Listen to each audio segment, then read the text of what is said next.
One of the greatest gifts God will give a man is hunger. Do you know what saves a child? When a child is born, is hunger. Any child who is born without the gift of hunger will die in the hospital. And so when a child is born, after the gift of life, the second gift God gives a child is hunger. That hunger is what educates that child to begin to look for what to eat, even without going to school. If he doesn't have hunger, he will die.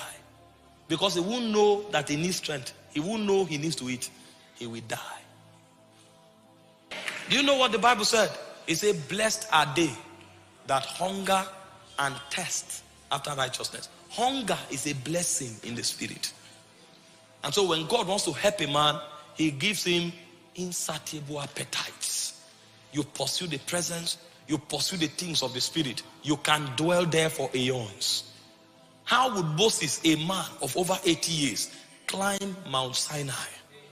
Sinai is over 7,000 feet tall.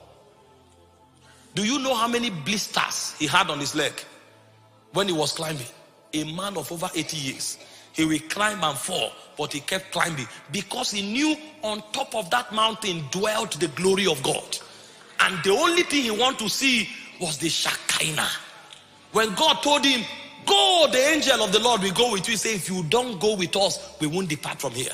That was a man who saw Egypt collapse. He had seen power with a rod. He shut down the strongest civilization of the then world with a rod. The rod of Moses was the rod of God. He was the one who saw a sea part, and he said they walked on dry ground. The things Moses did, nobody imagined it before that time.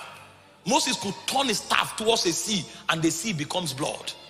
And every water in people's houses became blood because Moses saw. Moses could stretch his staff, and thunder and lightning will strike for a whole day.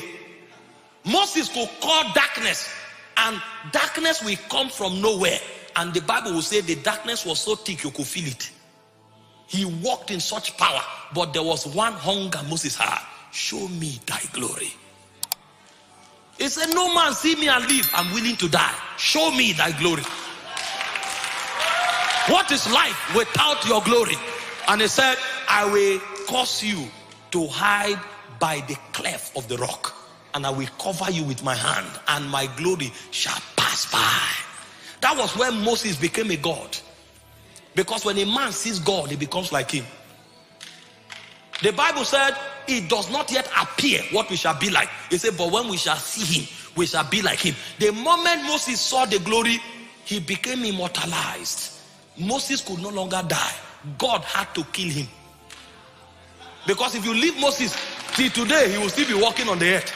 Till today, because of what he saw, he couldn't die anymore. And when God wanted to kill Moses, he killed him in hiding. Because if you know how to kill Moses, you will know how to kill a god.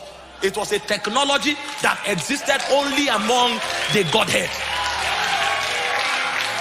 Did you not read? Even the dead body of Moses, the devil came for it.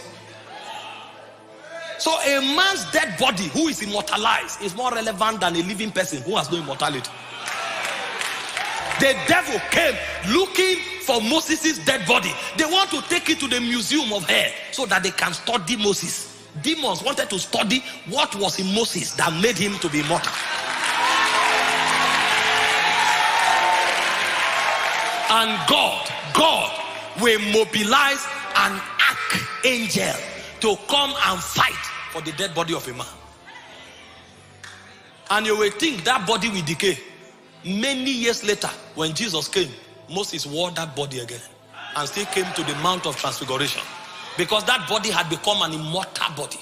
But what was the foundation? Show me thy glory. I have seen power, I have seen influence, I have seen wealth.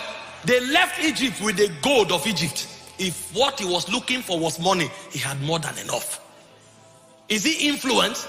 Any city Moses is passing, the whole nation began to fidget. They say anywhere they pass, they lick it up. He had so much influence. And there was a law in the spirit concerning Moses. He said, touch not my anointed.